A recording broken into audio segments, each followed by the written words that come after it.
the audio rights, Yatin.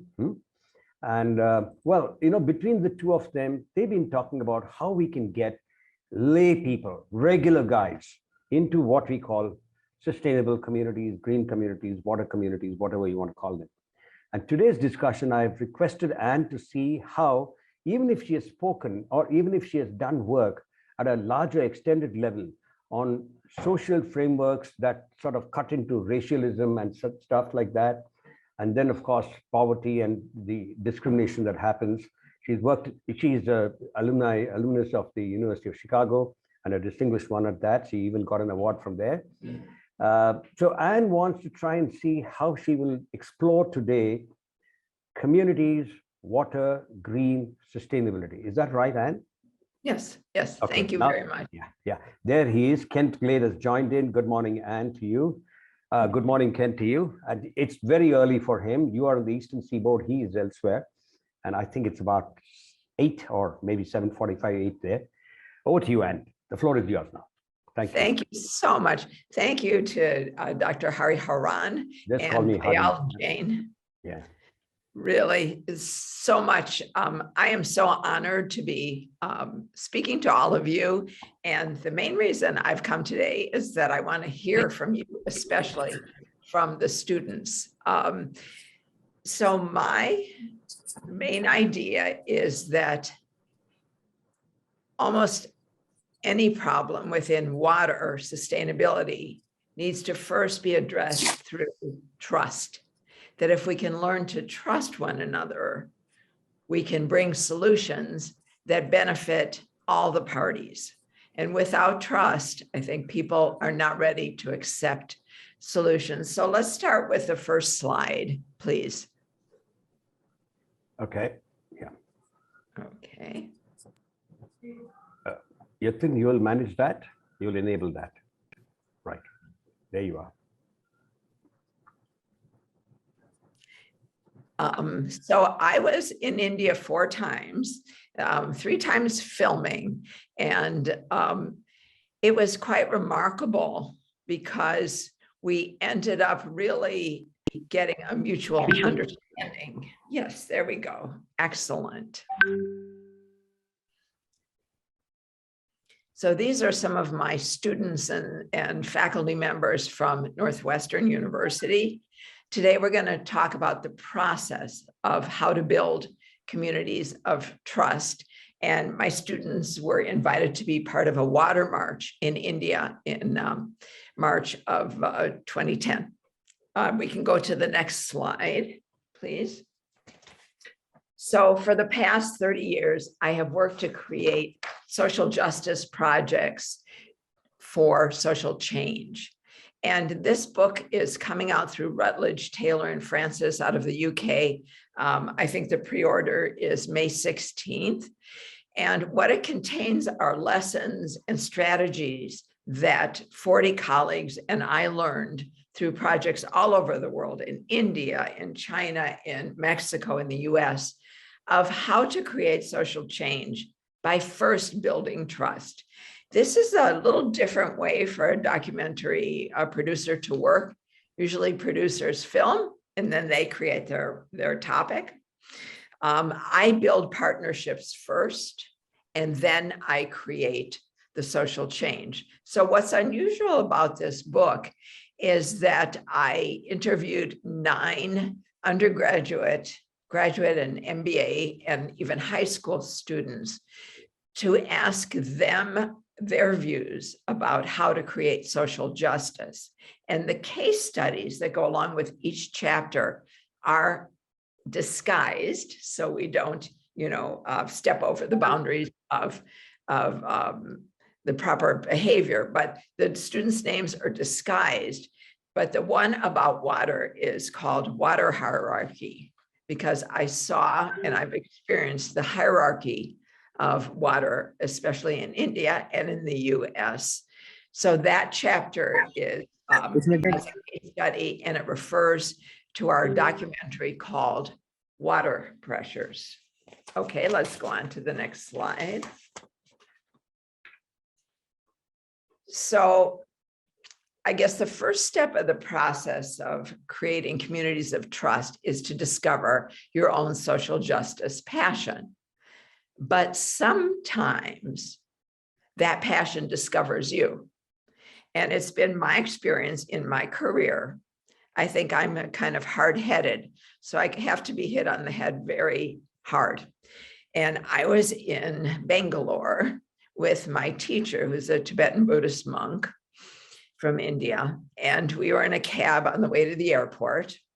And all of a sudden there were roadblocks, there were burning tires, there were rioters and looters running the streets, there were fires, and there were like thousands of military police just standing on the side.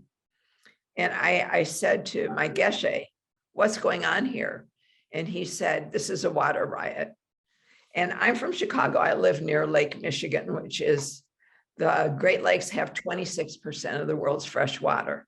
So I as naive and stupid as I was, I said, why would anybody riot about water? You know, I don't understand. And he just gave me that look that your teachers sometimes give you, like, oh my goodness, you've got a lot to learn. So I took out my phone, I started taking pictures, and he said, no pictures, no pictures, you hide. And I experienced this water riot. And on the long flight back to Chicago, I kept seeing these images again and again, and hearing my teacher's voice saying, the poor people are protesting because there is a case in front of the Supreme Court about the Choudhury River, and who has rights to the headwater, which is the good stuff, and who gets the dregs at the bottom, who gets what's ever left. And of course, the wealthy and the powerful get the rights to the head, and the poor get what's left at the bottom. And I knew nothing about water. I had no experience, absolutely nothing, but that has really never stopped me before. So I thought, why should I care? And then what can I do? So why should I care? I'm a mother I have also 4 grandchildren. I've learned from my students at Northwestern. I've always had interns for 24 years. And I thought, this is your future. So let's go on to the next page, please.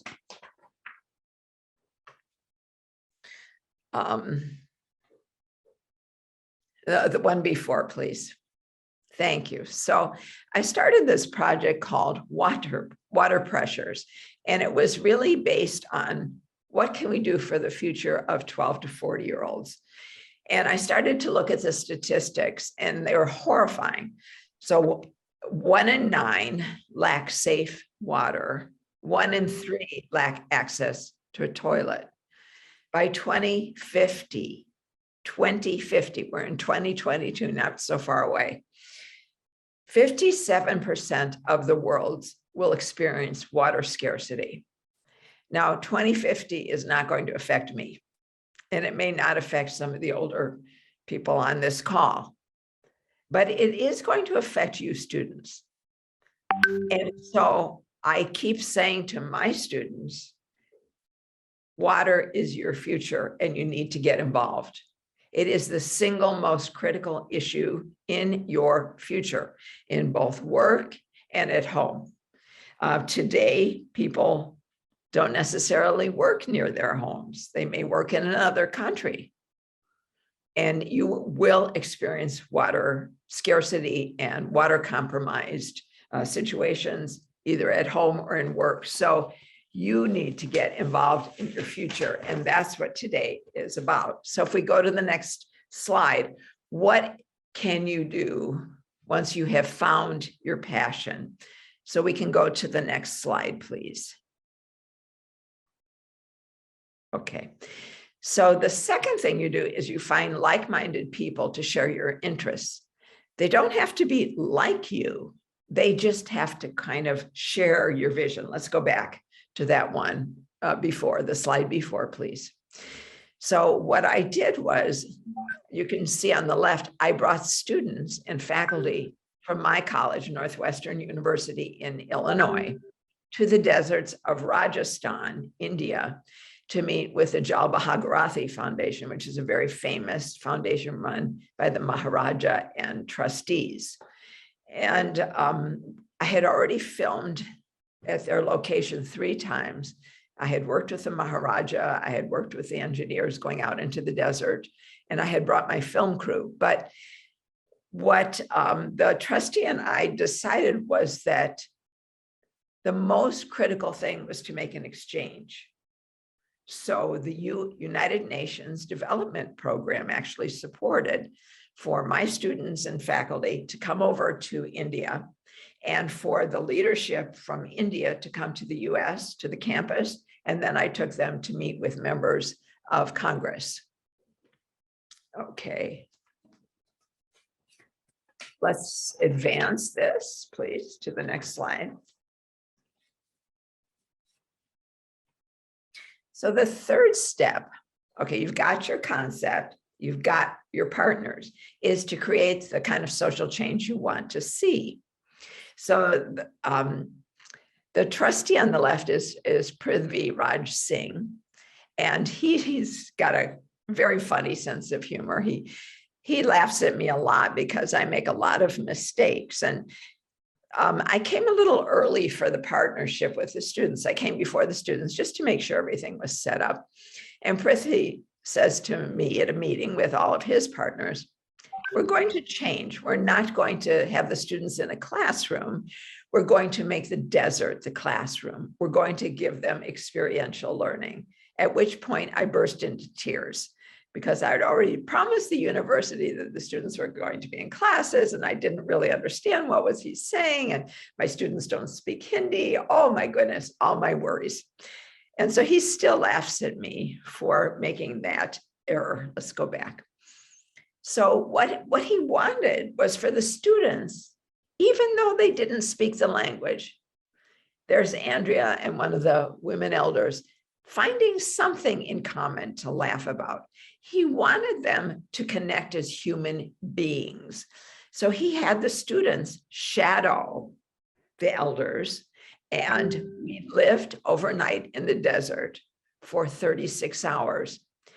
And I think the thing that they learned, the students and I learned, was to be humble before these great teachers that could take a little teeny glass of water and make that last for the whole day. They could use a little teeny glass of water for cooking. You know, it was a humbling experience from these smart students at Northwestern to see that they had a lot to learn from these desert dwellers. So we met with the desert dwellers, with nurses, with doctors, and it was quite a remarkable experience. We slept on the roofs of the houses. The villagers gave us their food. We went to a Hindi ceremony at midnight. It was remarkable. But as in any new situation, there was conflict.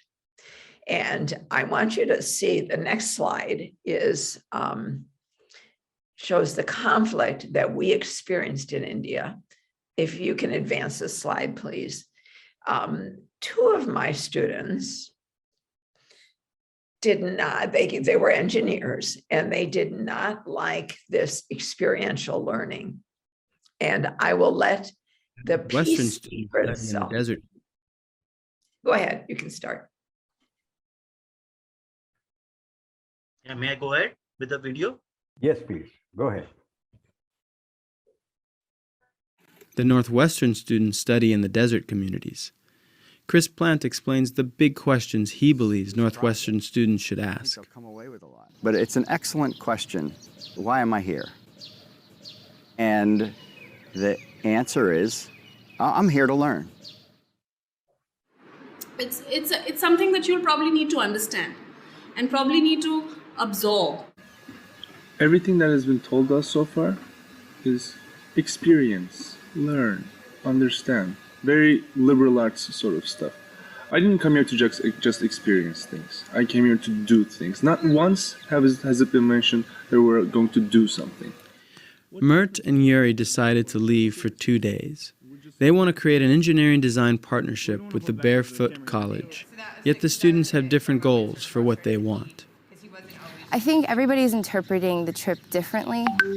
I think some students sort of need to step outside of themselves a little bit more and sort of lose their sense of self and more realize that they have limited time being here, and the focus should be on consuming as much information as possible. It's kind of funny when you get a bunch of kids from Northwestern who are very, go-getters, want to get things done, do things, create things, and see something happen, see a tangible thing happen.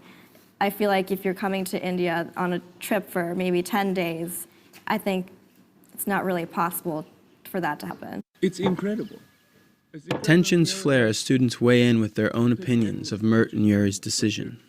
But I would not be able to live with myself if I just see this and then go back to Northwestern and act like this was a dream. These are people. They're suffering.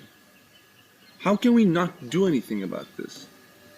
Andrea explains her perspective on how the Jal Bhagirathi Foundation views the students and their mission. I don't think that they feel like we have nothing to offer. Absolutely not. But I think they're more concerned about us getting the problems right, versus going back and trying to come up with solutions. I don't think you can go into a...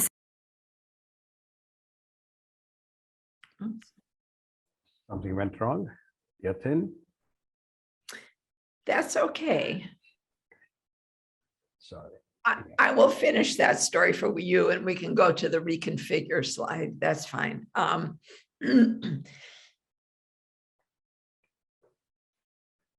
The Northwestern students study in the desert communities. Move it, Yatin. I think it's not really possible. The Northwestern students study in the desert communities. You'll probably need to understand. See a tangible thing happen. I feel like if you're coming to India on a trip for maybe 10 days, I think it's not really possible for that to happen. It's incredible. Tensions flare as students weigh in with their own opinions of Mert and Yuri's decision. But I would not be able to live with myself if I just see this and then go back to Northwestern and act like this was a dream. These are people. They're suffering. How can we not do anything about this? Andrea explains her perspective on how the Jal Bhagirathi Foundation views the students and their mission. I don't think that they feel like we have nothing to offer. Absolutely not. But I think they're more concerned about us getting the problems right, versus going back and trying to come up with solutions. I don't think you can go into a situation like this with such a narrow-minded way of looking at what you're going to get out of this experience. Why else do you think we have JBF, setting all this up for us? We're setting up a foundation for future things to happen. Okay. It's okay. You can advance to the next slide. That's okay. I'll explain it. So what happened was, you can see Kanapriya Harish is the executive director of the Jal Bhagirathi Foundation.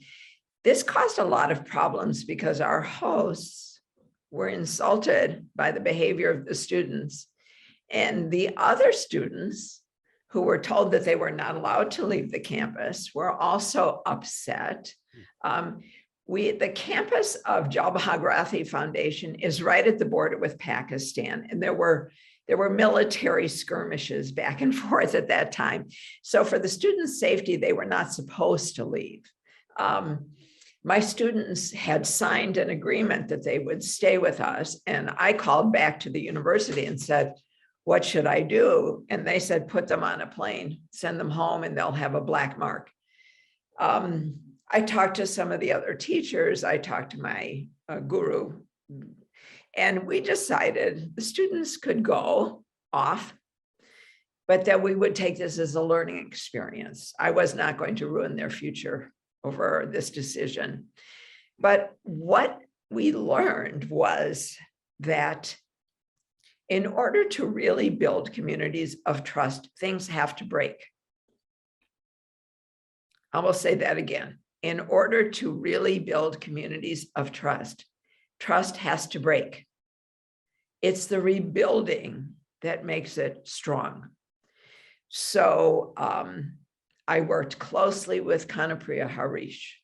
I worked closely with the students. My film crew took every single one of the other students aside and filmed them talking about what their feelings were.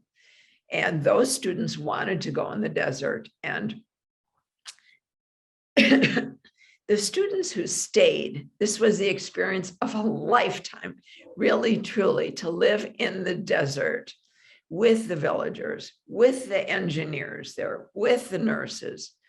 And to have this all documented by the film crew was quite extraordinary. And what happened because of this, because we had this experiential learning, is when we came back to the US, we got incredible new partners. One partner actually came to join us in the desert, and that was IBM. Because IBM is really, it's a global company. They're interested in water issues. They have a whole thing called Students for a Smarter Planet.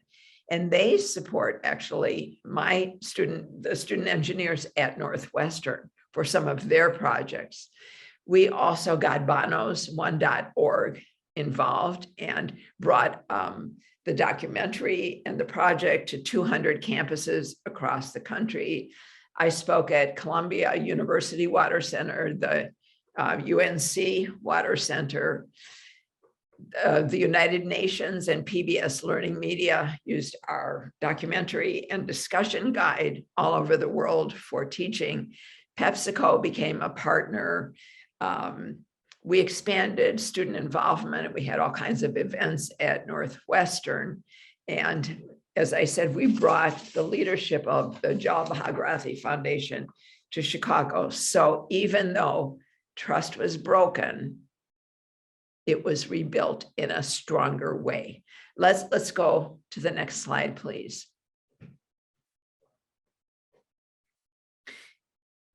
So one of the things. And this yes. is Frank. Would you expand on that a little bit when you said, of course, you said the trust was broken, but then it was built back in a stronger way. How did that actually happen? And what did it look like when it had come back in a stronger way? Okay, what happened was that the roles started to change. The students who were supposed to be students started to take leadership, like those two boys, very smart boys, young men. The other students started to stand up and say what their views were, which is not a typical situation for students who are on a 10-day field trip. The leadership of Jal Bhagirathi, including Prithvi, said to me, your students want to do something. And here's an example I will give you. We have people from all over the world and all over different companies come to us and say, we want to send our, young engineers and technical experts into your desert situation and solve your problems. And Prithvi has a very good sense of humor. He laughs and he says, okay, well, I'm going to send my engineers and my villagers into your company. And the head of the company says, but they don't speak the language, but they don't live here, but they don't know how our company works. And Prithvi says, exactly. And so, Frank, to your question is, when things go wrong, you have the opportunity, you can walk away, it can break apart, or you can have honest discussions. And the honest discussion was, the students want to do something, but like Andrea said, they don't know enough about the situation to do something. Now, she came back afterward and wrote a big article for the internet about water sustainability, and that was her contribution. But until you have these kind of honest discussions where, the leadership of JBF says, you're here to learn, and the students say, we don't know enough to do anything yet, but we want to do something. and they try and figure out the path of how to do something that would actually benefit all the parties. I think that that's one of the big things about building trust is too often outsiders come in with a vision, and good-minded and good-hearted people come in with this vision to help make positive social change. But they don't know what they're getting into, and they don't know what the community wants, and they don't know what the community needs.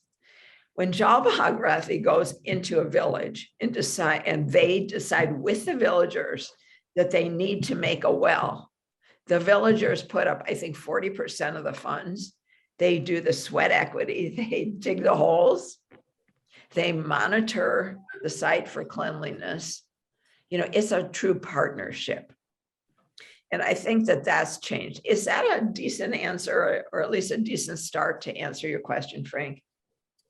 Yes, I think that certainly addresses the personal change, but I think that there has to be a change has to take place both with individuals, and with the process or the challenge that they're engaged in. There has to be change on both sides that I think then builds the trust.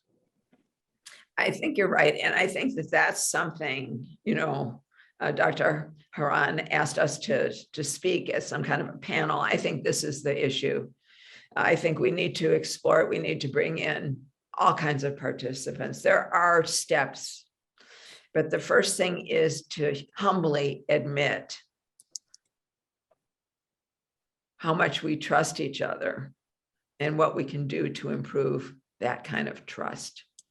So, just a comment I want to make here, Anne, is what hi, I have learned working with Anne on this project, you know, to helping her getting all the requirements from the Indian government to take her crew to India, was her patience, her persistence, her sense of inclusiveness, and sense of open-mindedness. That is so important, because we build walls. This is the way I know I will do it. Then you have broken trust, you have not achieved anything. So that is what, you know, this project, and has done many other wonderful projects where she brought completely divergent communities together to work on a common solution. And that is what is required. Thank you. Thank you, Raj. Well, I think Raj has taught me very excellent lessons of patience and trust. And it's, this is serious. This is a covenant. Do you know what I mean when I say a covenant? This is a sacred promise. Yep. There is a reason I was caught in a water riot.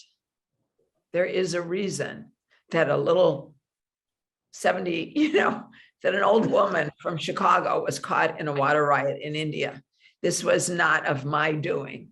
And once I recognized it, then I made a promise to see this through without people getting hurt in the process. And I didn't want Mert and Yuri hurt in the process either. If we go back to the amplify slide, I think that the advantage that we have, that I have, Raj knows I've been preaching this for a long time, is I really, really believe that organizations need to get smarter about media. And it's the young people that will help us do that, that will give us the tools to make media that isn't just preaching, but is incredibly exciting storytelling. And so I believe in the power of media to amplify the message. It was one thing to take, these few students and faculty into the desert. So maybe we had, 200 people involved or 1,000 people.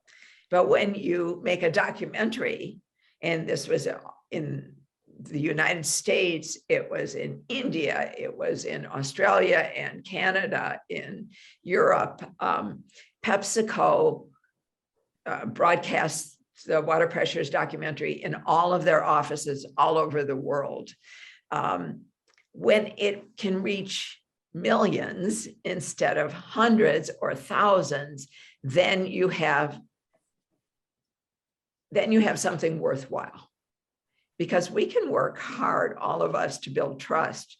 But if it keeps precious in our own little community, it's not a big enough lesson. We need to use every single tool. And the young people know probably full-length documentaries are not the answer. Sizzle reels, 2 minutes, 1 minute, TikTok, Twitter. You know, there's all kinds of new media that are way beyond me, but are the bread and butter of our young people who are on this call. So they're the ones we need to turn to. The other thing is that sometimes when you get a celebrity, we had a pretty famous actor who narrated this, that they can bring in people, and then you apply for awards. This one won a lot of awards, but amplify your message through media. Okay, let's advance, please. Let's advance this slide, please. Thank you. So again, to the young people, let's go back one, please. The water future is yours. It's not mine. So please ask yourself these questions. Take a snapshot. What's your water social justice project? What would you do if you could? I mean, I did it. If I could do it, anybody can do it. Who is in your community of trust, or who can you invite into your community of trust? What social change do you want to see? What problems have you experienced, and what are your solutions and strategies for success? And like Frank said, it is a long process. And then how do you amplify your message to others? Let's go to the next slide, please.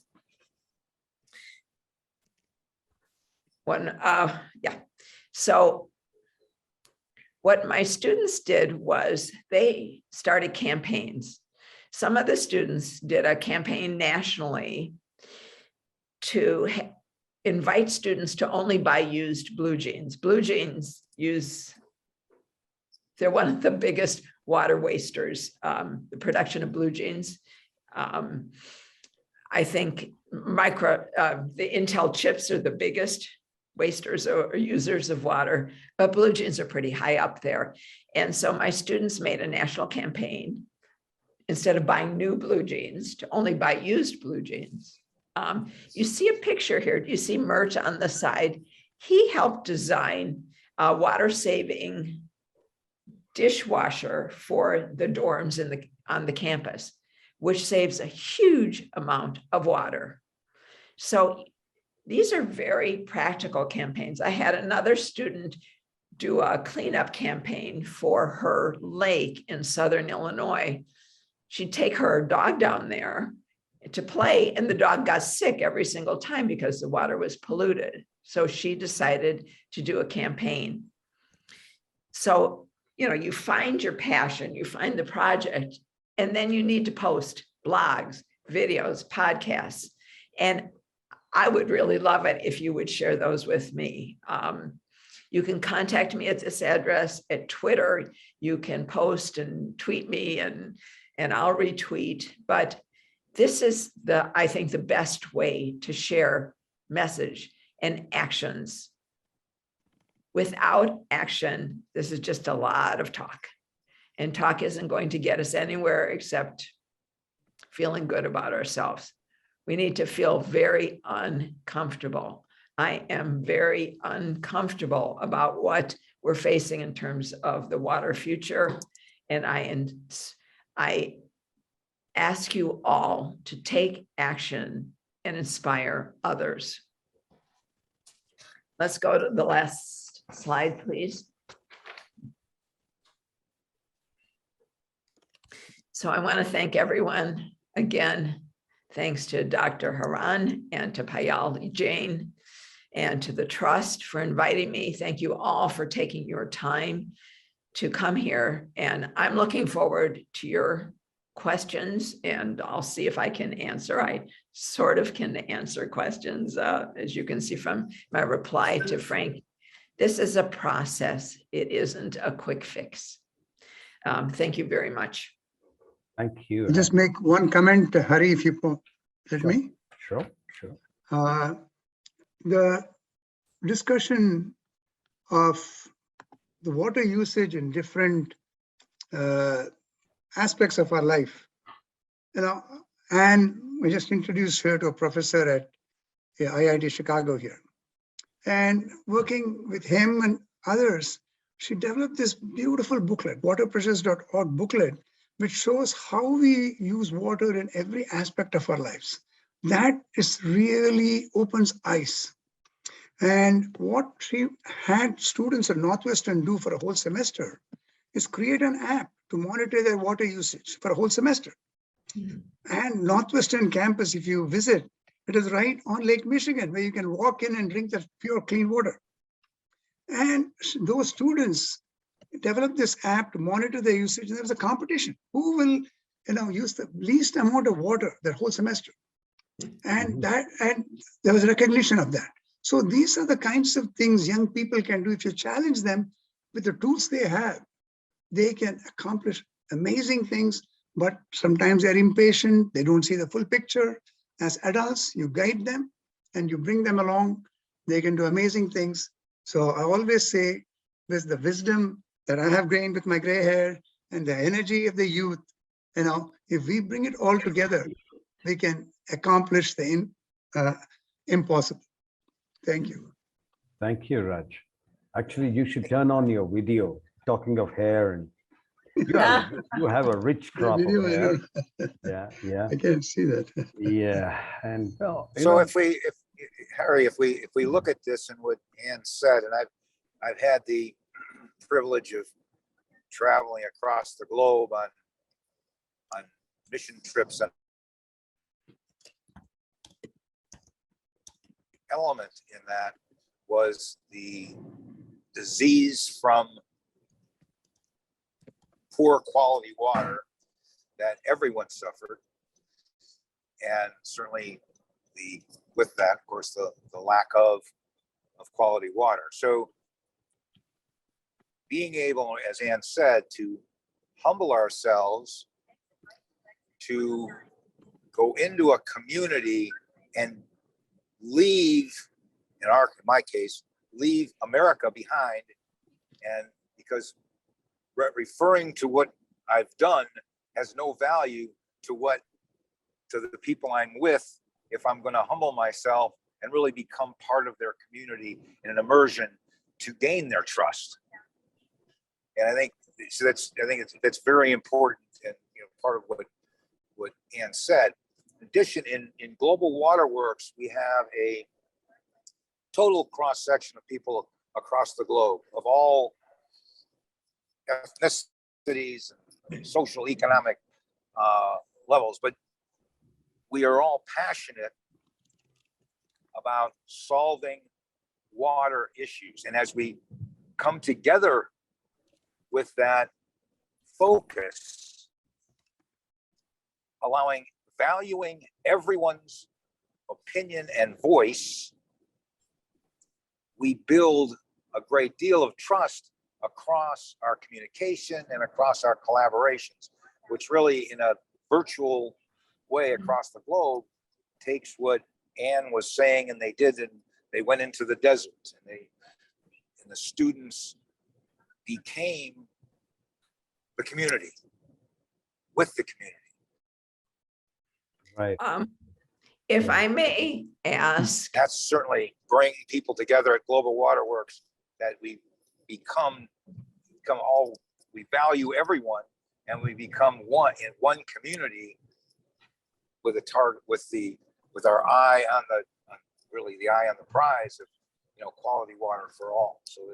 So that 2050 is not what we are forecasting, but 2050 is a time when the future of water is very bright, and we've gotten together in a very positive way, gained the trust of each other, and solved the problem.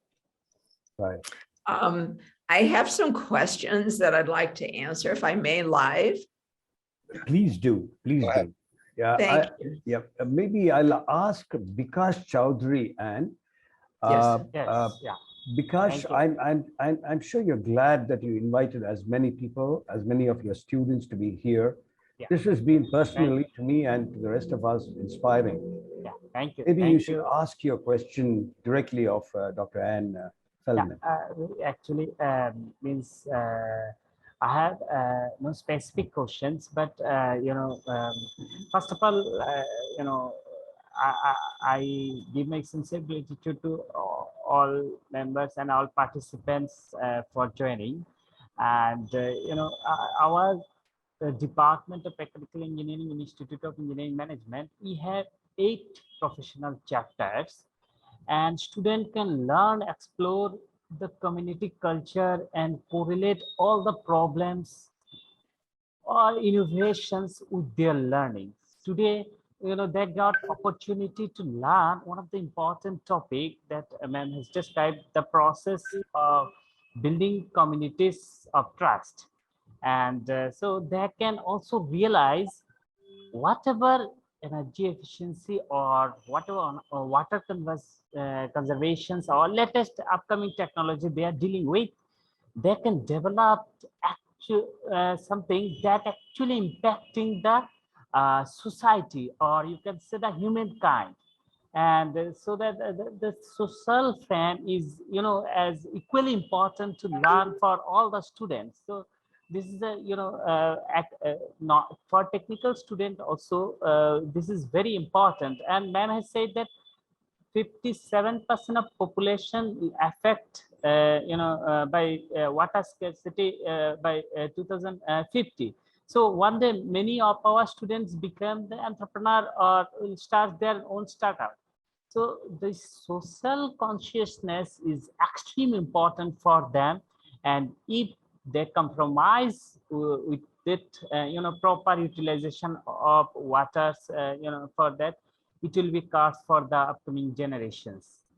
So sure. And and India is a vast and there is a many opportunities to explore.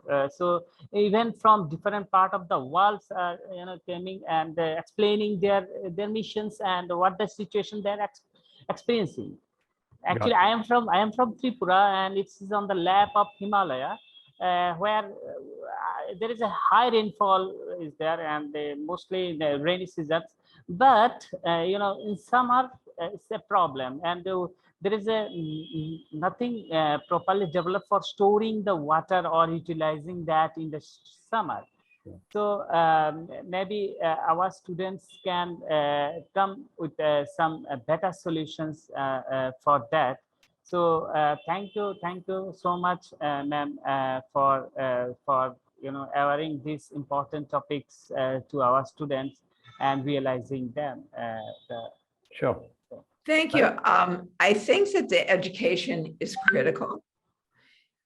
What my questions, and this is just questions, is the communities that have all the water, but then in the summer they have none and they need to capture it.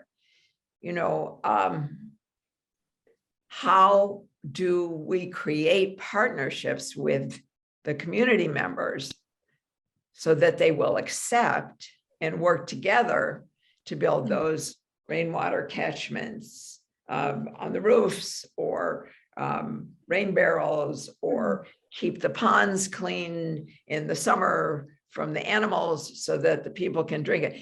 How do the engineers partner with the communities so that there is mutual trust to take the actions that our education teaches us can solve the problems?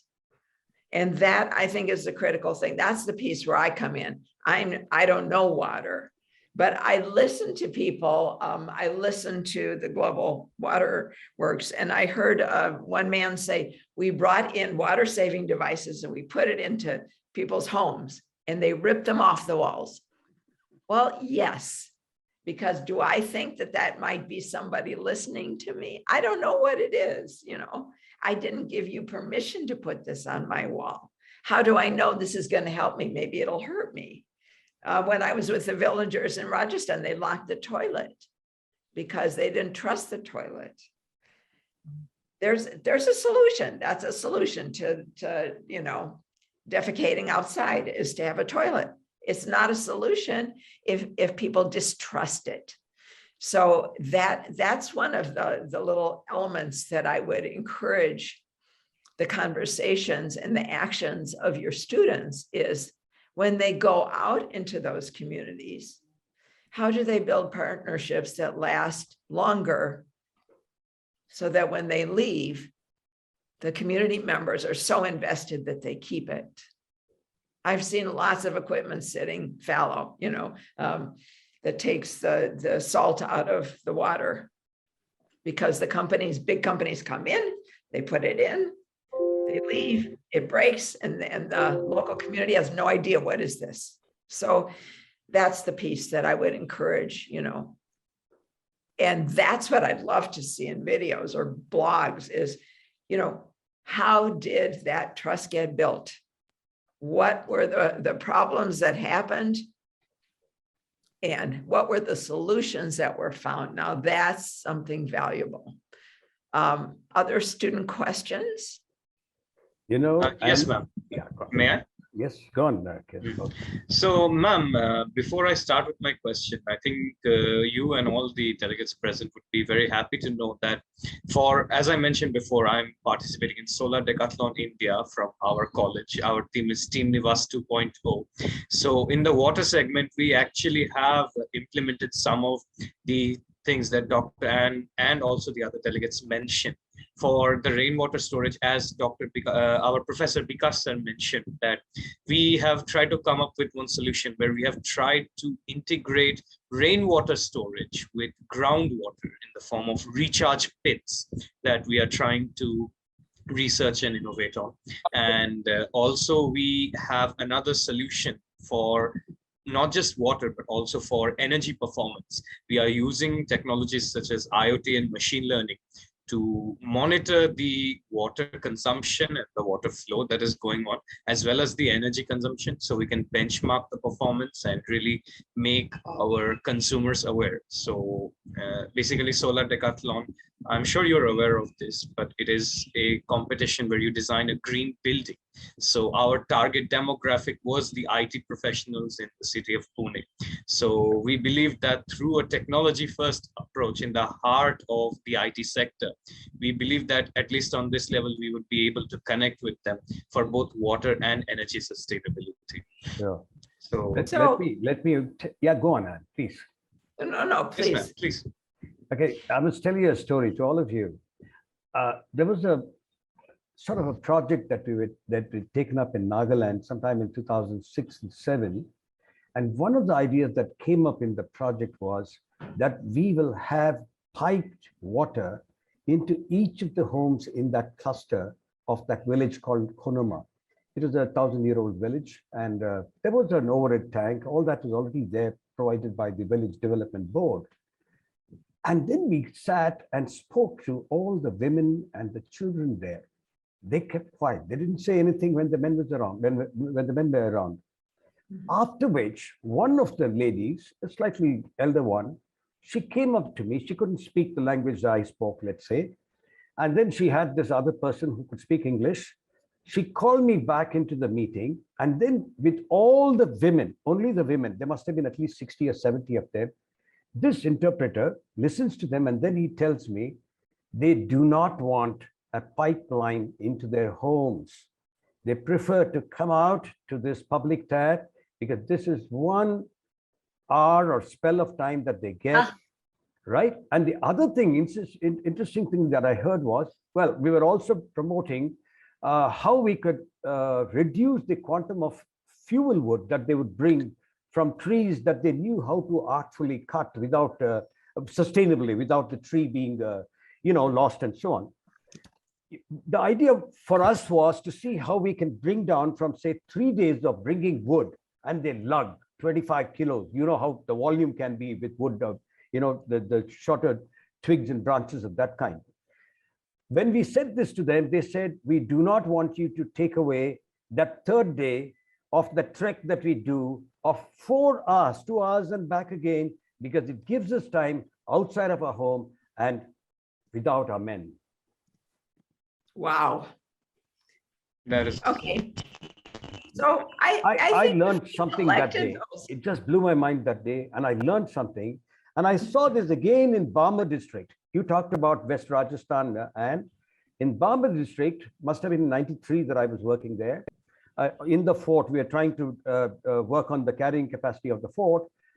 And again, we found that women did not want to lose this wonderful, whatever outing that they get of trekking sometimes 5-6 kilometers to get those 2 pails of water, 20 into 20, 20 into 2, 40 liters of water.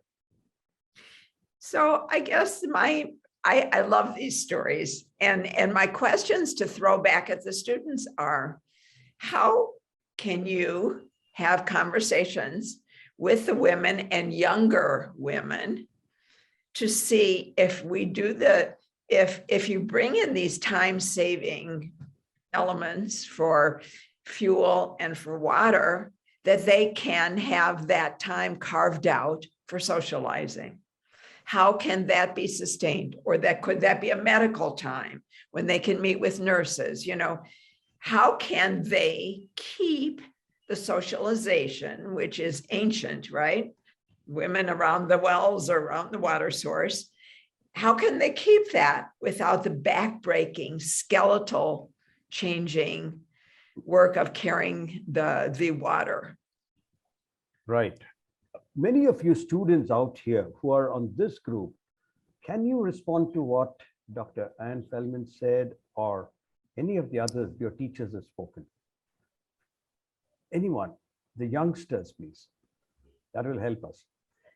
And if you all can turn on your videos, I request you to turn on your videos in order that we can take a freeze frame or whatever it's called, a screenshot. Dr. Feldman wants to see if she can take home a few of those things. Yeah, thank you. Thank you, Gunjan. Well, any of the youngsters, would you want to speak up, please? There's so many of you. So while everyone is ruminating on ma'am's question and preparing to turn their videos on, ma'am, I have a question for you.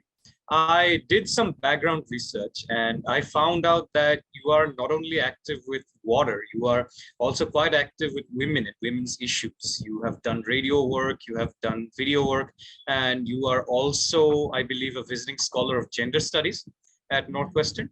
So, ma'am, I want to ask you, like Dr. Hariharan explained, there is quite a strong connection between women and water. Like in India, we have this kind of situation.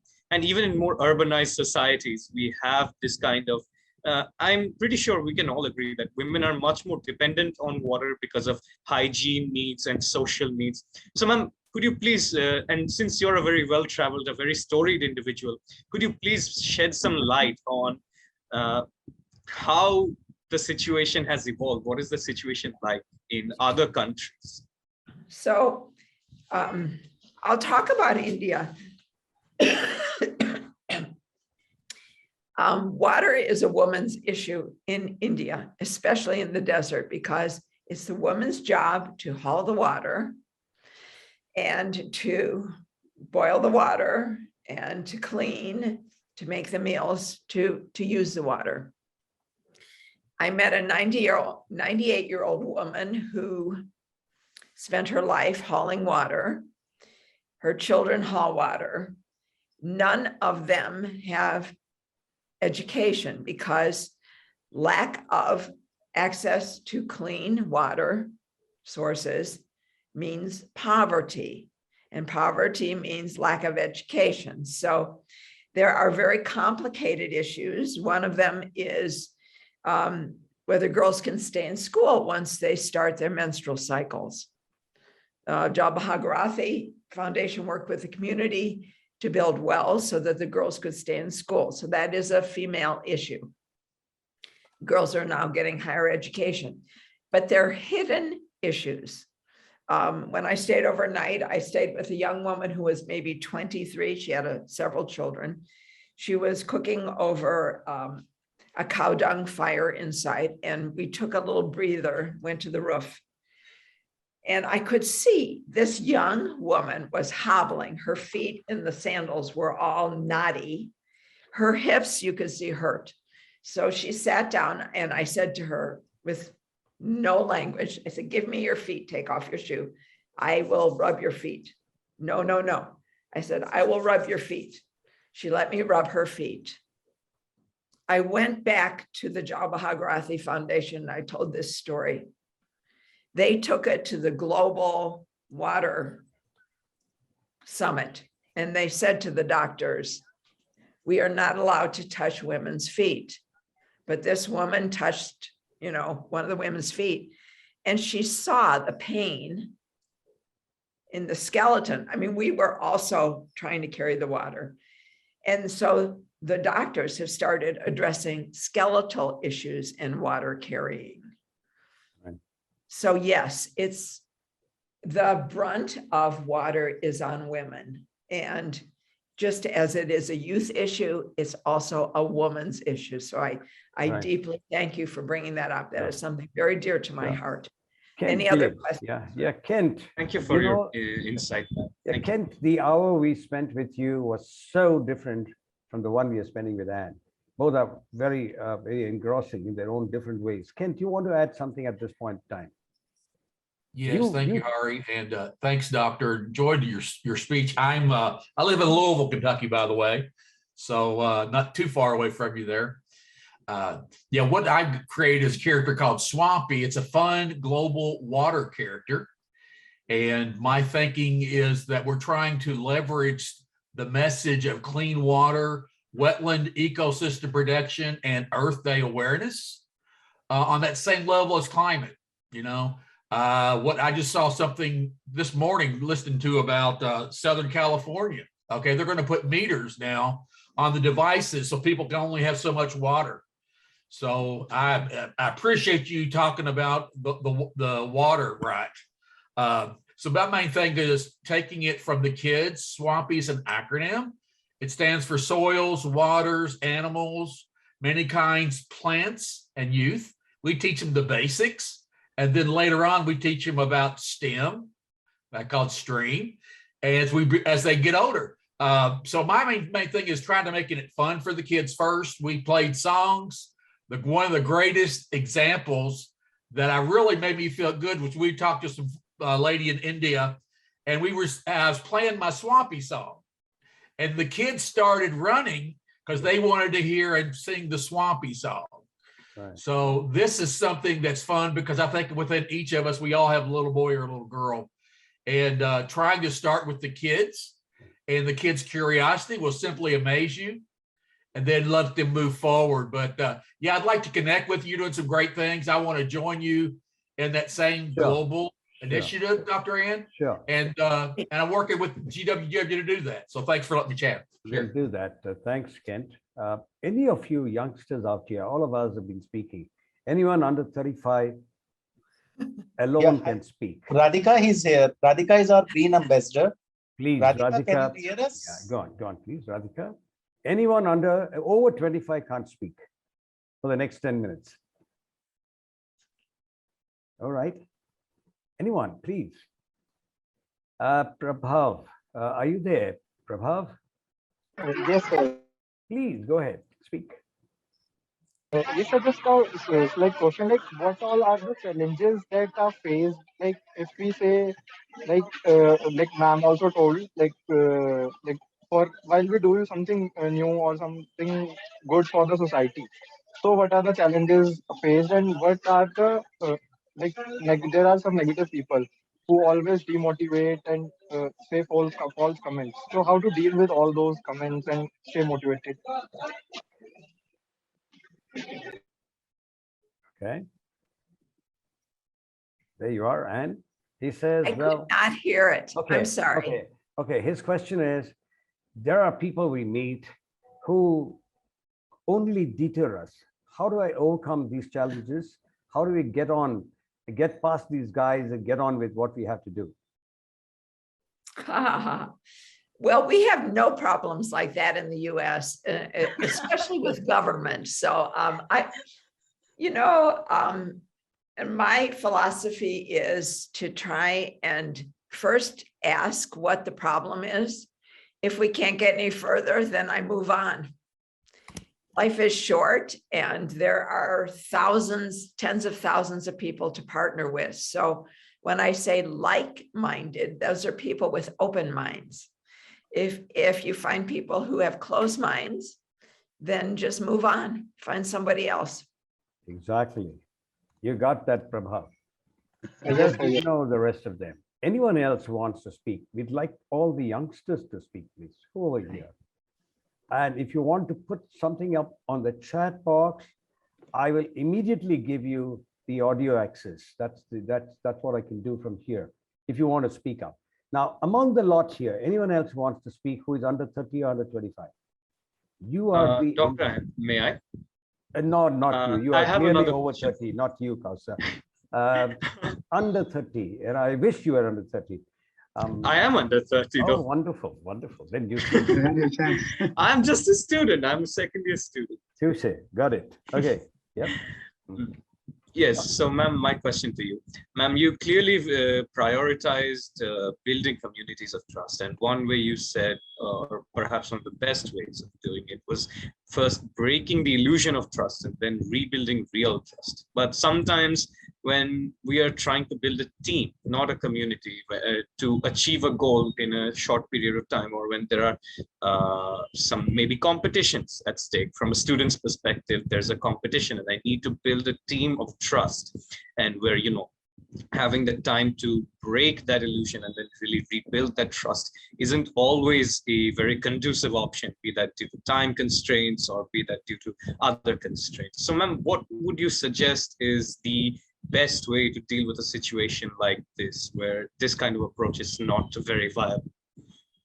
Well, I will tell you how we worked. We had distinct roles. And I think when you bring people into your team who have distinct roles and distinct talents, Dr. Raj Rajaram is a water expert. So he came onto the team to explain water sustainability to me. He also came to help me with managing Indian government for my film crew. But I did not tell the cameraman what to shoot or how to shoot. I did not tell the sound person. We were not competing. I had to trust them. I did not even tell Prithvi or Kanupriya how to schedule the experience with us. They surprised me, they changed it.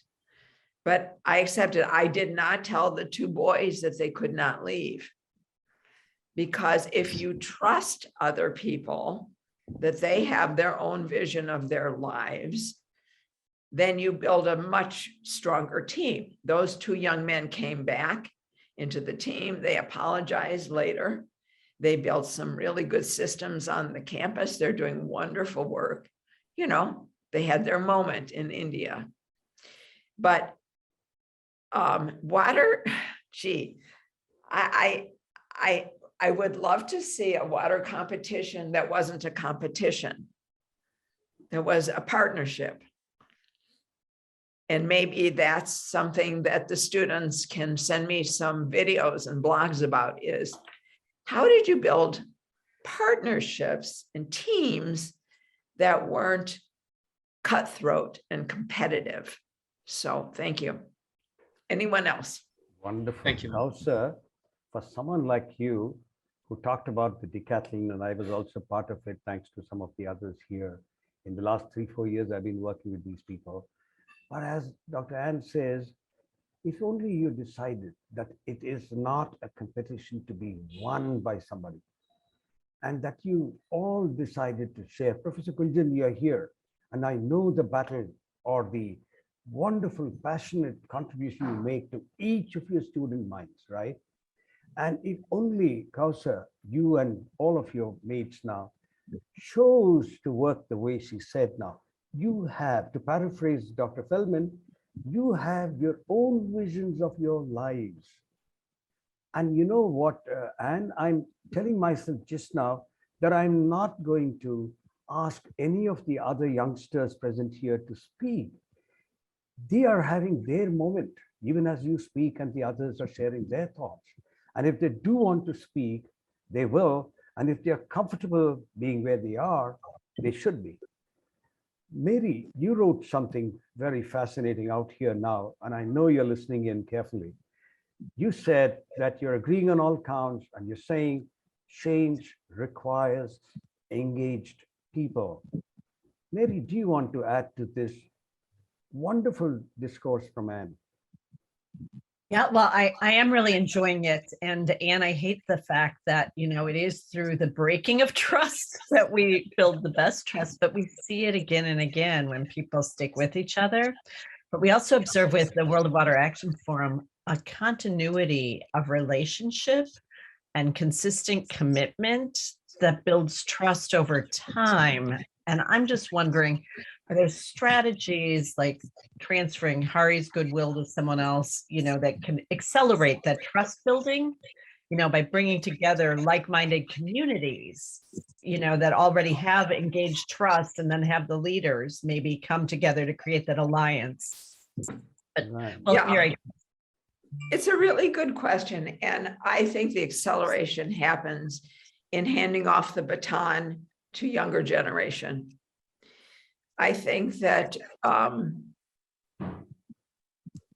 it is in the conversations between the accomplished people in fields and students where that continuity happens, where there's a handoff of power and leadership to the future leaders. And then they share their vision of how to go forward. And it is a process. I would invite anybody, there were 55 people on this call. You saw the email, artisticcircles@gmail.com. Send me your thoughts, send me your blog, send me your videos, engage, and what do you want? How do you see the future? How do you see this continuity? And I'll say it again, water is the future of our future leaders. Professor Gunjan, we have another maybe 7-8 minutes before we wrap up. And out there, it's the morning and they have a day to, chase. You have one comment can I make, Hari? Yes, please. Okay. I think what I have learned in working with Anne and others who are not engineers is that I have so much to learn. I have only so much knowledge. And unless I'm a lifelong learner with an open mind, I cannot understand other viewpoints and become a better person, a better engineer, a better human being. So that is what I would tell them, students, to always keep open mind, keep learning. Don't say, I'm in this field, I'm a mechanical engineer, I'll do only this. No, you are just a human being with a trained mind. So use it to help society, to help others. Thank you. Raj, I must say this, my God, you said being a better human being. And before I invite Radhika to speak, I must say this, that, every time Dr. Prem Jain walked into a class, he would say, I am not interested in your learning the technicalities of air conditioning. I want you to see how you could first be a good human being with your own vision. It was amazing that you said this now, and I've heard him twice in his classes. I mean, when a person is alive, you don't take it too seriously sometimes. And then you say, okay, he's invited you, so let me sit and bear it, sort of thing. But then I recall today, and there's so much poignance in such people. Raj, you are built that way. I mean, you've spent 50 years, 60 years. He's 74 years to the rest of you, I must say. And he's a doyen in water management and water efficiency. He's done so much. And in the last 10 years, he told himself that I'm not going to be active. I'm not going to do anything, but connect people around the world, across continents. And that's what he does. Radhika, do you want to speak up now, please? Yes, sir. Good evening, sir. Good evening, everyone present here. If you can speak a little louder and slower, then Dr. Feldman can hear you out. And all the way in Chicago. Okay, am I audible clearly now? That's right. Yes, sir. Sir, I have a question in my mind. Like, what are the elements of that trust that we are talking about? Is this through our actions that we other perceive us through different notions they have regarding us? So, what is the criteria behind that? Criteria for what? So, this trust building, like we are talking about, like if we ask so many questions to a person in general, so Yes. it shows a curiosity kind of thing. Like we are interested in someone's work, maybe in life sort of thing. So, what are those elements of this trust building? I want to ask. What are the elements? You heard her. Actually, you should possibly take an example from your own life, something that happened, say, last week or the last month, where you thought there was either a breach of trust that you created or someone created with you. And I'm sure Dr. Feldman can respond to that then better. You get that? Something from your own lifetime, from your last, say, 30, 40 days, where you think you said something to someone, or you heard someone tell you something and they offended your sensibility, and your response to that. What happened? Okay, so it's kind of subjective thing that varies person to person. Sure, it does. And therefore, she never used the word empathy today, but she's constantly talking of empathy, right? She's saying, listen to the other person's viewpoint, even if the other person is not speaking. Look at how she said it when she talked about the film crew and how she did not tell anyone as to what they ought to be doing. She said it is up to them. It is up to their own world view of things. Are you hearing that, Radhika? Yes, sir. Yes, sir. I'm hearing all that. I think your question is a tough one. And it's the challenge kind of I bring to all of the students is with the topic of water, how do we build trust? I met a young man in Monterrey, Mexico, and he said to me, we're on water rationing. We can only have water 3 times a week because we've run out of water. And it's because of the corrupt government and because we have corporations that are overusing water. So part of trust is being clever and figuring out, what does that mean? Okay, so I have gone to conferences with these big water users, these big companies, and they have to be very careful of their image and their marketing, and they have zero water waste policies. So I suggested that this young man go to the head of marketing at the local, let's say, beverage company that they think is overusing water and saying, what are your water stats? How much is coming in? How much clean water is going out? Are you building any wells in the community? And then I would invite you to go to the journalists and to the media and say, can you do a report, a positive report about zero water waste for this company? Right. And can you go to the government and ask them what is the policy? So trust doesn't mean that you just keep turning the other cheek and that you're a nice guy.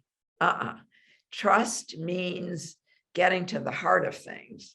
And if it means pushing people hard because it's important and asking tough questions, that's often how trust is built, at least in my opinion. And if we're talking about water, we're going to have some pretty tough questions. Right. We'll now have 3 people speak, if that's possible. One, Gunjan, in about a minute, because you work with so much dedication with your children, I want you to speak. After you, it will be Frank Slovanik. He has reflections, I know.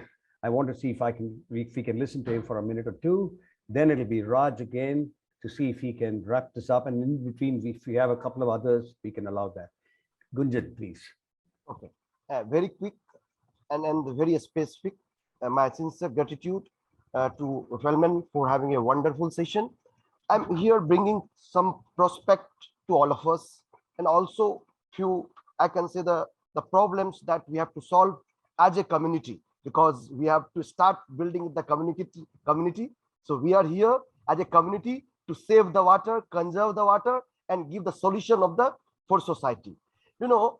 I'm belonging from a rural India, and then I have seen the crop pattern of India. As a student, technology provider, institute, and who all today here as the ambassador of the water ambassador, I can say, we can give some solution here that India diverse crop profile.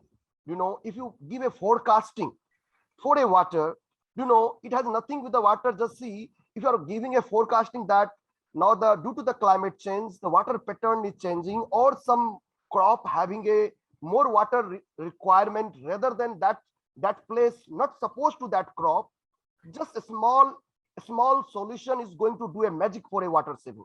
This is my first appeal that is, and just see, by that you are building the community with a trust that yes, we are able to solve the problem of one community with our technology solution. This is the one thing. Second, now I'm taking you from the childhood to my first job that I have joined as a GET in the Pune Baramati, that the seamless tube manufacturing division. I was the hot mill rolling in charge, and then I was taking almost 1 kilometer every day. As a in charge of the shift, I was taking around from the beginning to the end. I have always started that in the discussion I have come up for a water. I'm finding in the rolling process, water need to be a sprinkle, not go for technical. Means you need water for a cooling purpose, and that water is going at the pit at the ground level. That need to be reused. Everybody know it is nothing I'm new talking. The new is that pit is not clean on the regular basis, and your water consumption is always increasing. As a in charge of the hot mill, I have gone in the deep, and I have cleaned the pit. 2 days required in initial maintenance, and after that, believe on me, we have created a maintenance schedule, and we have come up with the water saving for my organization. Great. Second, I'm mentioning you here that as an engineer, whatever organization you are going to join, you will find the drawing at the beginning is going to miss at the site after the operation. You don't have a water layout at the end of the day. You know what, Gunjan, you're saying? You need another session, another day with Dr. Feldman, if she has the time and the energy to spend with you all. And I shall see how that can be organized for your children and for your faculty, right? Frank Slavnik. Thank you, Hari. I'll take 1 minute. So there's two things. One is, it was mentioned that we're going to come up against obstacles, and we will always come up against obstacles in dealing with water. So one thing I'll leave with you with that is, questions are disarming, statements are alarming. So when we run into obstacles, if we ask questions and listen, we will disarm the obstacle. Number two, and Dr. Ann said this very clearly, we need to be humble before we go to the immediate, oh, this is the solution.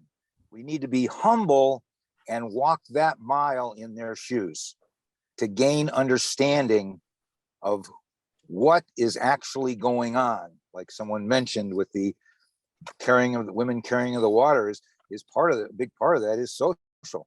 And if they don't do that and they can't get away from their men, they can't have the social. So questions are disarming, statements are alarming.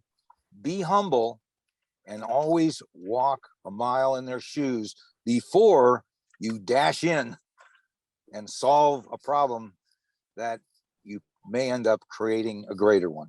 Thank you so much for putting this together, Hari. Thank you, Frank, for being here today with us and enlivening this 90 minutes. Mary, when Frank talks about humility, even if it embarrasses you, I must tell you that you've been the epitome of such enrolling of people into visions. How often you do that? Every time when you are anchoring a show or an event like this, you are always self-deprecating in such a gentle way and saying so many nice things about the rest of them. And yet, at the end of it all, you're doing what Dale Carnegie did of enrolling gently people to your own visions, shall we say. How do you do that? And how does that connect with what Anne is talking about today? Well, first of all, I didn't always do that. So I learned the hard way. I was reprimanded, and I apologize. My puppies here are battling with the postman, if you hear them. But I did learn the hard way. I was reviewed. I thought, as Frank said, I thought all my statements should be well received and all of my knowledge. And early on in my career, and I was degraded because they said I didn't spend enough time at the water cooler. And what a great idea for us in water to just sit and show interest in other people. It takes, the most amazing thing I learned is it takes 15 seconds to create or shape a relationship. The first 15 seconds you're together and the last 15 seconds, because of how you greet people. And you do this too, Hari and Anne, I think everyone on this call, when they show interest right away, or when they show appreciation after the fact. And just those two simple things, you know, when you meet someone and when they leave, to acknowledge their contribution have made a huge difference in my life. So I had to be reprimanded, slapped up a bit and learn that it's just a few minutes of time, a simple question, as Frank said, and you learn so much, as Anne said, just listening to people and taking the time. In my youth, I would have been like those Northwestern guys who walked away. But today I realize it's in staying the course and just being curious and benefiting from what you can learn from other people. So thank you for the very kind remarks. Thank you, Mary. And you know, when she says listen, there was another lady, another chat elsewhere. She was from Canada, and she said, you must remember that listen and silent have the same words. They are anagrams, you know. And it's interesting, you know, if you look at it that way. Can I ask Usha Kini to maybe share some reflections for about a minute before I turn to Raj again? Because I know Rajaram has something. Is he there? I don't see him here just now. Okay, Usha Kini, there. Over to you. If you want to speak, that is, yes. As always, I'm in awe of these wonderful speakers. Dr. Anne, you have so much to contribute, and you know, because this is what we are struggling to do here in the World of Water Action Forum, to build trust with the communities and get them into this whole domain of sustainability. So I think we have a lot to learn from what you have just shared with us. Right. Thank you. And since, you know, since Raj is not there, Kausar, you are the youngest of this lot, at least here, and you've been very articulate. I can see that you have a very well-placed head out there. What would your take be at the end of this session? What do you think Anne Feldman has done to us today? I think that the message is, first of all, we have to have a passion for social justice. We can't just go into social justice because it's a nice thing to do or it's the Twitter thing to do. We have to have a passion for it. And to get that passion, I think the best way is to think and reflect on the problems that we have faced or we have seen from others. And even if somebody has a more privileged upbringing, just by having interactions with people where they show interest and understanding towards others, that can forge the relationships through which we can at least, you know, get the other person to open up about their experiences. And from there, we can find our passion. And once we find our passion, we have to build a community of trust, which can be done through either just letting people, you know, do their own thing, having some faith in them, and then evaluating the results, or we can go the other way of breaking down and then rebuilding the trust to make the bonds even stronger. And with that community of trust, then we can finally decide on a problem to approach. We can talk to the people directly who are affected and then get to know what kind of solutions they want instead of trying to barge in with our, maybe technological solution and just imposing on them, this is good for you. We have to understand what they want, take it into account, and then properly explain what our solution is so that they can trust our solution and not just be scared by it or distrust or just ostracize it completely. That's my takeaway. My God, you're amazing, Kausar, for your age. Absolute. You're on the nose. Professor Bikas, any words from you before we turn to Kent and then back to Anne Feldman, and we close with that? Yeah. So actually, in India, we worship all our rivers in the name of goddess, river, Ganga, Godavari, and all this in the name of goddess. Now, so we have trust, and we have in our mind for means all these things, but we want our technocrats to come with the now technological solutions, and when both will combine, then we can go to correct solutions and yeah. That's nice. Kent, 30 seconds, maybe 60. Kent, if you want to negotiate. Thanks very much. I want to share what again Dr. Ann said. The main thing I want to offer to folks is climate scares a lot of people. Water scarcity scares a lot of people. I would like for us to first, like we're learning here, get to know one another first. That's the reason I always liked Ronald Reagan and Abraham Lincoln. They always told stories and got to know the other person first. But yeah, if we can change that fear into connection, okay, we all could be, as an island, be afraid. But if we can share with each other, I'm your friend here, hold my hand. I'm your friend here, hold my hand. Together, we can do this, okay? If we can transition and change to that mindset, I think that's the way that we can look at climate and water scarcity. So again, thank you all for your inputs. And Mary, thank you for inviting me here. And thank you as well, Harry. Look forward to working with you guys. It's 3 hours that you've been with us, Kent. Thank you for being here. The last minute for Anne Feldman to wrap this session up. So I think we made a good start today. And my challenge to all of you is to find your community, find your passion, and create actions. The only way to make the change that you want to see is for you to get involved, and it's your future.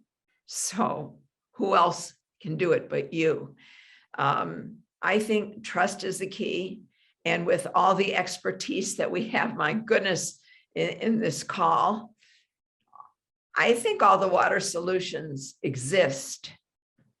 But as has been said again and again, if we don't trust the solutions, we're not going to use them. If we don't believe in water scarcity or climate change, or we think we're privileged and it's not going to affect us, then we are not going to solve the problem. So again, I think water is the future of young people.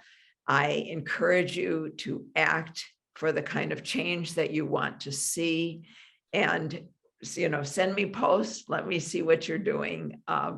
I thank Hari and Payal for today. It was a great experience, but I thank all of the other 53 of you for taking your time and ideas and being part of this. Let's take this conversation toward action. Great. Thank you so much, Feldman. Have a great day. And thank you, Frank, Mary, Kausar, Professor Bikas, all the rest of you out here, Gunjan, of course, Payal, Mrs. Renu Jain, thank you for being here. I know you're there, Mrs. Jain, and I'm sure you enjoyed it as much as we all did. Thank you, Anne, once again, for a very, very lovely evening for us and a great morning for you all. Okay. That's it. Thank you for now. Yeah. Okay. We'll sign off. Yeah. Thank you, everyone. Thank you. Payal, you want to have a word with her now? She's still here before we close.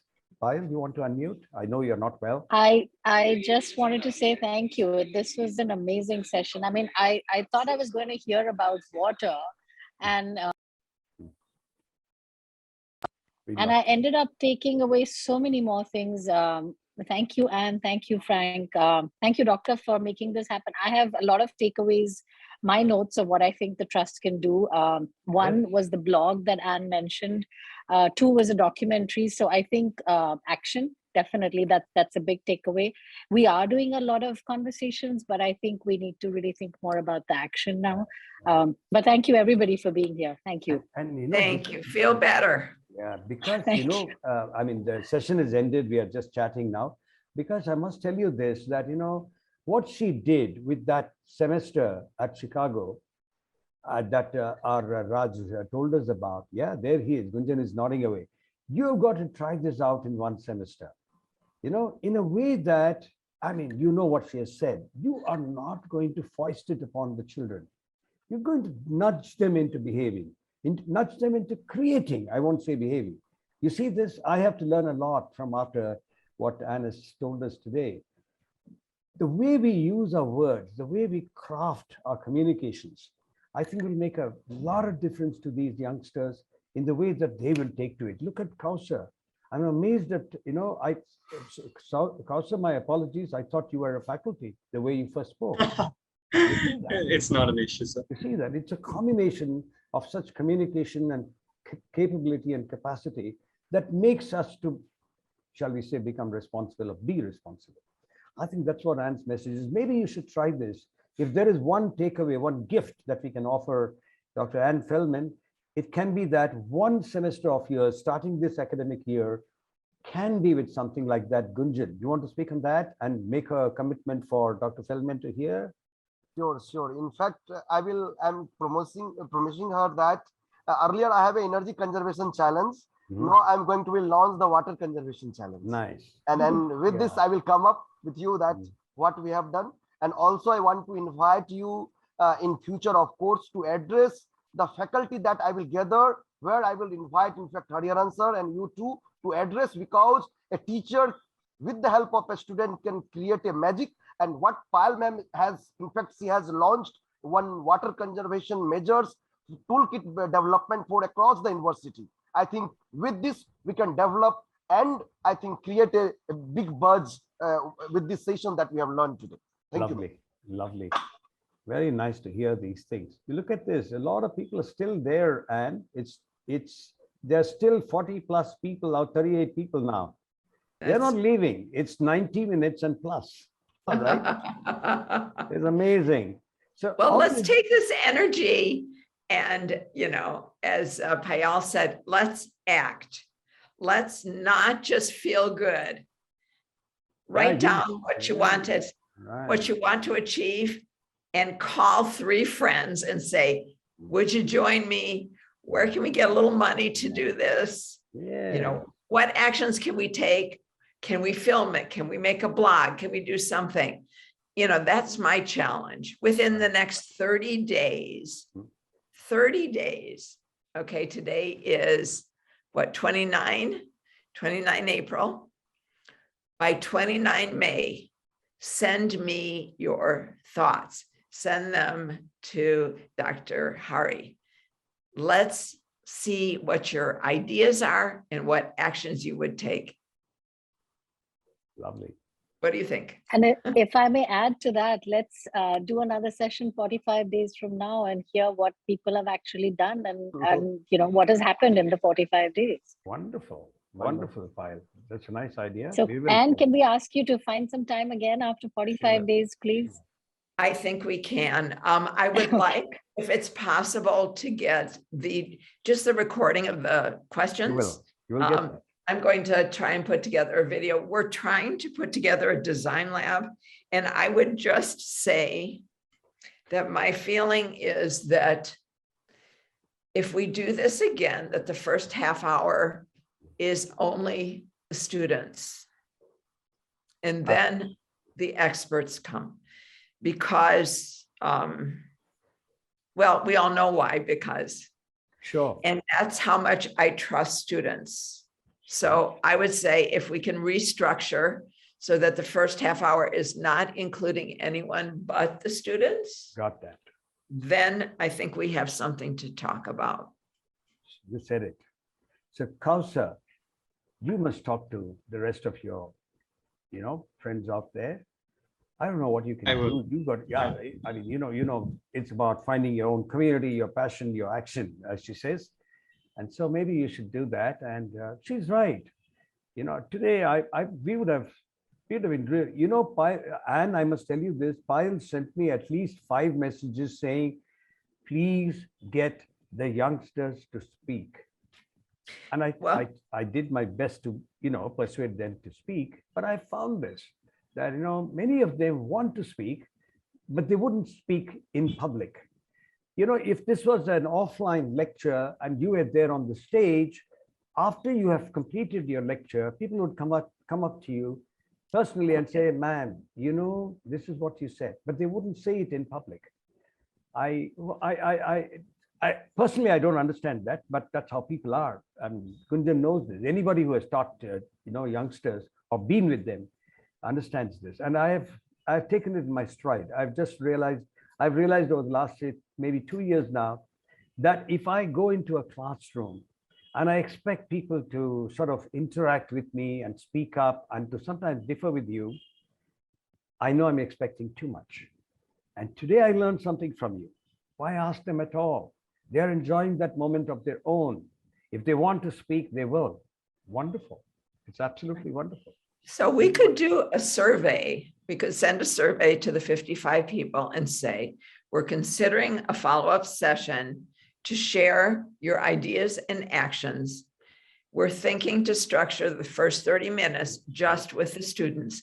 Yeah. But, and we can work together, but, how would you like to see a 90-minute session structured? And that's about the trust. It's like, I do not know how this can work. Right. Let's see if we can get some ideas that come out of the community. Right.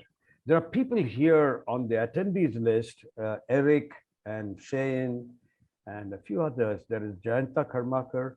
I don't know how we can you give them the audio, whatever? I mean, since we are all willing to be here, I have no problem being here. I think Anne will not mind spending another 5 minutes. If we can ask Eric and Jain to speak. Would you know the two of them, Anne? No. No, you don't? Oh, interesting. Yatin, can you give the audio for Eric Gulbranson and for... Oh, yeah. Eric is my student. And Jain Singh. Okay. I mean, he's my videographer. Sure, sir. Sure. Please, let them speak. They know her better. They have listened to her for longer hours. And maybe they have something interesting for us here in India. And to Jayanta Karmakar too, Yatin. Yes. Can you hear me? Yes, we can hear you. Hi, Eric. Sorry. Hi. Good morning to you. Yeah. Good morning. Thank you for giving me a chance to speak. I had a question when it comes to water activism and then eventually how it relates to building communities of trust. But in December of 2020, the United States started to trade water futures, which I think was a major change in the game, or at least in the way the West sees water. Because I know a big struggle that you had, Anne, in creating the Water Pressures documentary was that, us living here where we live around the Great Lakes in the United States don't really see the scarcity as an issue. It doesn't scare us the way it obviously does somebody who has to deal with it on a day-to-day basis. But when the financial institutions of the United States start to bank on the fact that water is going to become scarce, I think we've reached an interesting turning point in the world. And where do you think that leaves us as yourself as an activist? And also, do you think that it may, in a positive way, build a bridge to get some more ears open to the cause and build some bigger communities? Because it's kind of like the future has arrived. We're here, So I heard this back in 2012 at a water footprinting conference. I was horrified.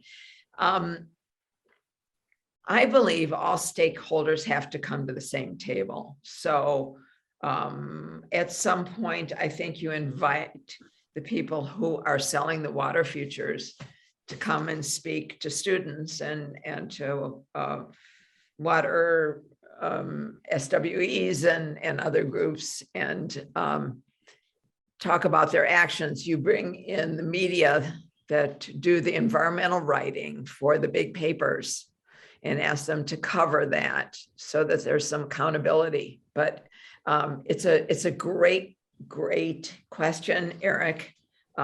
It's a great opportunity. And yes, they're another stakeholder and they cannot be ignored, that's for sure. Let's take the other question, please. Anyone? Eric, are you done? You have anything more to sort of add? Yeah, that was it. Just kind of I worked with Anne on the water pressures documentary, and some time has passed now. So just kind of, what her feelings were on, because obviously the game is constantly changing, and yeah, maybe it's an opportunity to get some some ears open in the Western world that maybe weren't perhaps before, because I mean, it's obvious we've all recognized, at least the people that are paying attention have recognized that this isn't just a local issue. This is a global issue for sure. Absolutely. You couldn't have said it better. You're absolutely right about this. Somewhere in the West, I think, sometimes it's not what they say, right? It's the gaze, G-A-Z-E, it's just that look, and what happens, especially if you're from these parts and you are in, say, Boston or in some other place of that kind. I find this, sometimes a little offending, but we settle for it, we accept it. And we say, well, that's how it is. And I was writing to Anne about this, and but you're right about that, but I think you're also saying it at the larger level of accepting, understanding what the global South needs and how you need to respond from the global North to some of these concerns and issues that we have here in the subcontinent or elsewhere in Asia. Shane is also here, but I think she doesn't have audio. A lot of you are still here, 20 plus people. Thank you so much for being here. It shows your interest in what she's saying or what she's been speaking about. I think we shouldn't tire Dr. Feldman anymore. She spent 2 hours, and maybe we should let her, have a great day and sign off. Is that a deal? Thank you, everybody. This is a good start. We'll keep going. Thank you, and namaskar to you, Anne. Very lovely session. I must thank Raj too for this. And you've changed, you've shifted the conversation, as they say. The series of distinguished lectures that we have had here have had a certain trajectory, but today you sort of woke us up very gently, but not rudely. And I think we have a long way to go. And this is the beginning of a few conversations that we will have with a lot more Indians. I'll assure you and promise you of that. Yeah. Okay. Thank you so much. Thanks all. Yeah. Thank you. Bye. I shall take leave now. Yeah. Bye.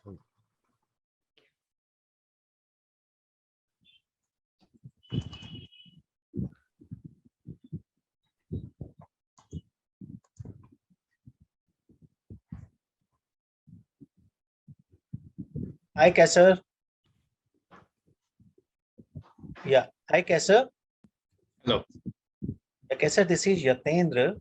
I am from PJMT. Nice to meet you. You are studying in IIM Kolkata, I suppose, right? Yes, yes. So give me a moment.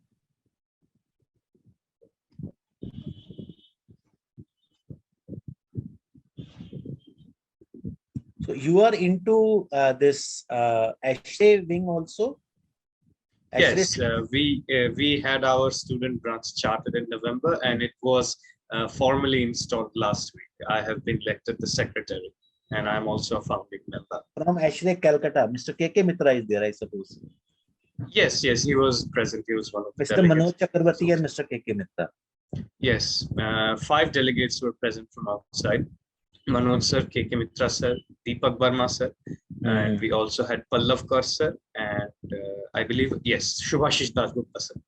Yeah, because I led the Delhi chapter of ISHRE for 2 years. Yeah. So I am with PJMT for the last 2 years. So, Kausar, I just wanted to share with you, we run a Green Ambassador program, wherein students from architecture or engineering universities are part of it, and they basically support us Every year, students change. Some remain as a team leader, and new ones comes in, and we create a sort of a 12 to 15 green ambassador team from different colleges, and they are all associated colleges by PJMT, like IM, right? IM ho gaya, aapka Vastu Kala, then APJ, and Rick School of Architecture, then Nitte, then Shri Shri University. So maybe 2 to 3 students from each college. So would you like to consider being part of Green Ambassador for this year? Although 3-4 months have already been passed, we actually form this program, start this program in February every year and end in January with a Mahotsav in from 23rd to 29th of January in memory of Dr. Prem Jain, wherein all the corporates who have worked with Dr. Jain in past, all the consultant contractors, and you can say architects, they do some sort of activity at their end, a green activity for that particular week. Other than that week, we arrange few sessions in green building, Green Building Week in September from 21st to 24th. This is the 2 major events wherein we do back-to-back green talks all 4 days from the industry leaders, and we do one distinguished lecture every month like this one, and few green Gurukul sessions. Green Gurukul sessions, I mean to say, we bring in 2 or 3 industry people on board. We engage a college and we receive direct question from the students, and that those industry leaders will answer that. So these are the activities going on, plus the scholarship programs are going on with IIT Delhi and BHUs. And you can say we do some sort of sustainability modules. We are preparing sustainability modules for school children also. That is in process. Oh, wow. And that will be circulated somewhere around January. And we just launched a book on plastic-free campus manual, and we are working on a book on water efficiency. So these sort of green initiatives are being carried out by PJMT team, right? And with the help of our green ambassador. And you must have a question, what is the green ambassador role? So green ambassador role is basically help us in social media platforms, spreading the message across to their respective colleges, and come up with some sort of a infographics or some sort of a video clipping. Understanding this? Yes, I'm getting it. To mainly make the students aware and engaged with the program. Yes, spreading the message from student to students, because it's, and they must have any creative ideas in their minds, and we are most welcoming those ideas, and we'll try to incorporate in our initiatives. So please consider to be part of our Green Ambassador program for this year for 7 to 8 months.